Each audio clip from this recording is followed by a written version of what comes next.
हाय शाल्मली. हाय. तो ही सुट्टीसाठी आजीकडे आलेली आहे आणि आम्ही दोघेही गायनाची प्रॅक्टिस करत असतो. तर शाल्मली, आज आपण कुठला राग गाऊया?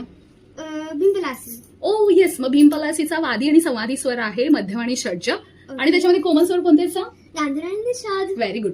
मग आपण आरोह, अवरोह आणि पकड घेऊया. Okay. Okay, let start. Yes. या. नी सा ग